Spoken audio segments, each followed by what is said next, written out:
What you say can get you into a lot of trouble. According to a recent study by the Global Language Monitor, one of the top 10 politically incorrect words currently in usage was Oriental.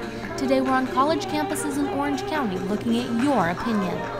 The term Oriental is no longer appropriate to use for people who are Asian American. It's like, kind of like insulting. You know, the term Oriental came out in a historical context. It was during the period when Asians were excluded basically from immigration. It was a time when Asian Americans were excluded from citizenship and not treated as equals in American society. So it has a very negative, derogatory connotation and meaning to it. When people call me Oriental, it's kind of like they're not informed or they didn't learn about the aspect of Oriental or Asian. I use the term Oriental to define an Oriental rug, Oriental vase, or china perhaps, but I don't use that term to refer to people.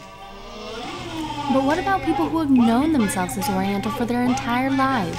I don't think that if my parents were called Oriental that they would even know what that term means. My parents' generation and my generation, it's totally, there's a difference between how they feel about, Oriental or Asian because we grew up in a different time. My dad is Chinese and I don't believe he cares being called Oriental.